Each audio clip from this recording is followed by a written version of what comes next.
Sir এখানে আরেকটা file. Sorry sorry sorry sorry sorry sir আমি একদম আবির ছি ছি ছি ছি তোমার লজ্জা করতেছে না? ঘরে বউ রেখে তুমি অফিসে এসে নষ্টামিদের সাথে নষ্টামি করতেছো। আরে নষ্টামি করছি মানে তুমি যেটা ভাবতেছো সেটা ভুল। আমি যা ভাবছি তাই, সবাই আমাকে যা বলছে সেটাই তো আজকে সত্যি হলো। আমার সন্দেহই তো আজকে সত্যি হলো। তুমি একটা মেয়ের সাথে এইভাবে ছি, আমি ভাবতেও পারি নাই তুমি আমাকে রেখে অন্য একটা মেয়ের সাথে এইভাবে। আখি বিশ্বাস করো, জাস্ট পানি। তুমি আর কোনো কথাই বলবা না, তুমি আমাকে আর বোকা বানানোর চেষ্টা করবে না। আমি নিজের চোখে দেখছি, নিজের চোখে অবিশ্বাস কিভাবে করি। হ্যাঁ, এর জন্যই তো বলি তুমি কেন আমাকে সময় দেয় না, কেন আমার কথা শোনো না। তোমার তোমার অন্য মেয়ের সাথে আমার না নিজের উপর লজ্জা লাগতেছে যে তোমার মতো এরকম চরিত্রহীন একটা লোককে আমি ভালোবেসে বিয়ে করছিলাম। না জেনে না বুঝে আমার চরিত্র নিয়ে কোনো কথা বলবে না, যাও এখান থেকে। আচ্ছা চলে যাচ্ছি।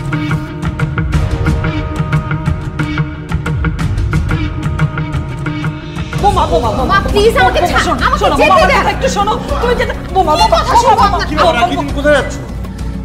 এই বাড়ি ছেড়ে একবারে চলে যাচ্ছি। কি বলছো বাবা? তুমি বাড়ি ছেড়ে কেন যাবে? কারণ আপনার ছেলে আমাকে ধোঁকা দিয়েছে। আমাকে বিয়ে করে সে অফিসে বসে আরেকটা মেয়ের সাথে ফষ্টি নষ্টি করছে। আবির, বোমা যা বলছে সব সত্যি? শুধু তাই না মা, বিয়ের আগে আপনার ছেলে আমার পিছে পিছে ঘুরতো, কিন্তু বিয়ের পরে সে পুরোই চেঞ্জ। তার আচার ব্যবহার কথাবার্তা শুনে মনে হয় তার এখন আমাকে ভালোই লাগে না। আপনার ছেলে আমাকে পাত্তা দেয় না, আমার সাথে ঠিক মতো কথা বলে না। আপনার ছেলে বদলে গেছে মা। এইরকম বদলে যে একটা ছেলের সাথে আমি কিভাবে সংসার করব? হ্যাঁ, আমি বদলে গেছি। আমি বদলে গেছি আমার দায়িত্বের জন্য, আমি বদলে গেছি আমার পরিবারের জন্য, তোমাদের সবাইকে ভালো রাখার জন্য। মানে? আখি, তুমি সবসময় আমাকে বলো বিয়ের আগে সারাক্ষণ আমি তোমার পিছন পিছন ঘুরতাম, তোমাকে দেখার জন্য চোরের মতো তোমাদের বাসায় পর্যন্ত গিয়েছি। আর বিয়ের পর মানে এখন কেন তোমার সাথে আমি আগের মতোই পাগলামিটা করছি না? বিয়ের আগে আমি শুধু একজন প্রেমিক ছিলাম, আমার কোনো দায়িত্ব ছিল না, অফিস ছিল না, বস ছিল না, বাসা ভাড়া ছিল না, বউ ছিল না, এমনকি বাবা মায়ের চিকিৎসার খরচ পর্যন্ত চালাতে হতো না।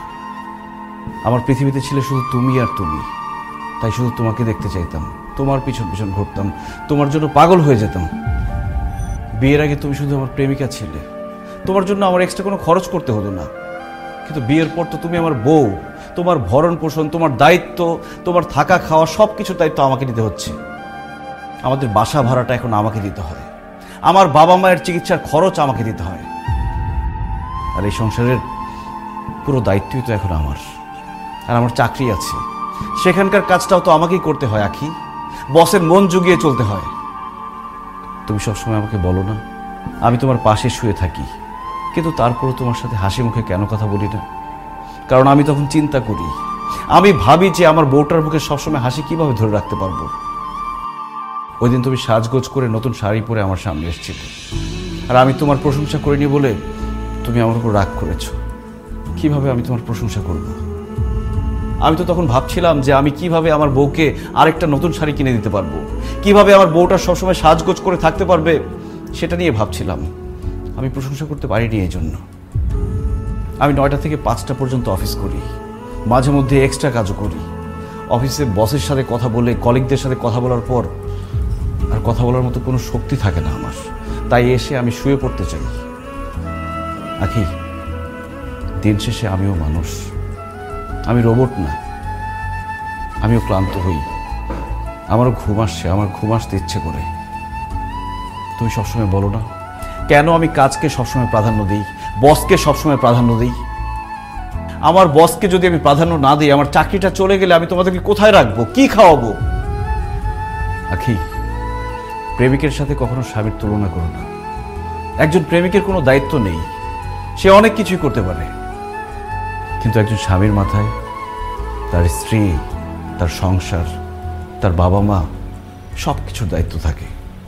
আর একজন স্বামী নির্দিষ্ট একজন মানুষকে খুশি করার জন্য চাইলেও অনেক কিছু করতে পারে না। একজন প্রেমিক তার প্রেমিকাকে যতটুকু ভালোবাসে, একজন স্বামী তার স্ত্রীকে অনেক গুণ বেশি ভালোবাসে। কিন্তু সেই স্বামীটা তার স্ত্রীকে তার ভালোবাসা প্রকাশ করতে পারে না, এমনকি বাবা মাকেও তার ভালোবাসা প্রকাশ করতে পারে না। আর সবার জন্য করে যাওয়া এই লোকটাকেই সবাই দোষ দেয়।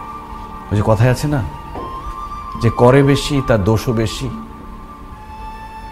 আমি দোষী হয়ে তোমাদের মাঝে থাকতে চাই, তারপরও চাই তোমরা যাতে ভালো থাকো, নিরাপদে থাকো। তুই যে কথাটা বললি, এই কথাটা সব স্বামীর কথা। তোর মা আমার সাথে এরকম অভিমান করত, তো আমি তোর মতো করে এরকম ভালোভাবে তাকে বুঝাইতে পারি নাই। বৌমা, আমার ছেলে বদলায় নাই, তোমার স্বামী মোটেই বদলায় নাই। সে আমাদের ভালোর জন্যে, আমাদেরকে ভালো রাখার জন্যে আমরা তাকে বদলাই দিছি। একদম ঠিক কথা বলছো। আমার ছেলেটাই আমাদের সবার দায়িত্ব নিতে গিয়ে হাসতে ভুলে গেছে, নিজেকে ভালো রাখতে নিজের আরামায়েশের কথা সব বাদ দিয়ে দিয়েছে। আমি মা হয়ে একটা বারের জন্য বুঝতে পারি নাই আমার ছেলের এই কষ্ট। আমি কেমন মা? বাবা বাবা আসলে না, এই যে আমরা সবাই স্বার্থপর, শুধু নিজেরটা আদায় করতে জানি, নিজেরটা বুঝি শুধু। যে মানুষটা সারাক্ষণ আমাদের জন্য, আমাদের দায়িত্বের জন্য সারাক্ষণ এভাবে পরিশ্রম করছে, খেটে মরছে, তাকে তো কিছু বলেই না, শুধু অভিযোগ করি না, শুধু অভিযোগই তো করি আমরা। কোনোদিন ছেলেটার মাথায় হাত রেখে বলে নাই বাবা তোর কি অনেক কষ্ট হচ্ছে, ক্লান্ত লাগতেছে। ম্যাম, আমি জানতাম যে আপনি হয়তো স্যারকে ভুল বুঝবেন, তাই নিজেই ক্লিয়ার করার জন্য চলে আসলাম। আসলে ম্যাম, আমার হাতে ধাক্কা লেগে স্যারের গায়ে পানি পড়েছিল, সেটাই আমি টিস্যু দিয়ে মুছছিলাম, আর আপনি সেটা দেখেই স্যারকে ভুল বুঝছেন। আসলে স্যার খুবই ভালো একজন মানুষ এবং খুবই পরিশ্রমী একজন মানুষ। তার চেয়ে বড় কথা হচ্ছে স্যার একজন খুবই দায়িত্ববান মানুষ। আমি একজন মেয়ে হয়েও সবসময় চাইবো যেন স্যারের মতো কেউই একজন আমার স্বামী হয়। সেই জায়গা থেকে আপনি আসলে খুবই লাকি একজন পারসন। আবির, আমি আসলে অনেক স্বার্থপর। আমি সবসময় নিজের চিন্তাটাই করেছি। তুমি আমার সঙ্গে ঠিকমতো কথা বলো না, আমার দিকে তাকাও না, আমাকে সময় দাও না, এসব নিয়ে সবসময় আমি ভেবেছি। কিন্তু তোমার যে অফিসে এত কষ্ট হচ্ছে, তুমি আমাদের জন্য যে এত পরিশ্রম করছো, সেটা কখনো ভাবি নাই। কখনো তোমার ক্লান্ত শরীরে হাত বুলিয়ে দেই নাই, তোমাকে নিয়ে চিন্তা করি নাই। তুমি ঠিকই বলছো, আমি তোমাকে সবসময় প্রেমিক আবির হিসেবেই দেখেছি, স্বামী আবির হিসেবে দেখি নাই। তোমার যে এখন এত রেসপন্সিবিলিটি, সেগুলো আমার মাথায় রাখি নাই। আসলে প্রেমিক আর স্বামী কখনো এক হয় না। আমি তোমার স্ত্রী, তোমার অর্ধাঙ্গিনী। আজকে থেকে তোমার পরিশ্রম, তোমার টেনশন, তোমার কাজের প্রেশার, ভালো মন্দ সব কিছুর দায়িত্ব আমি নিলাম। আমাকে তুমি মাফ করে দাও।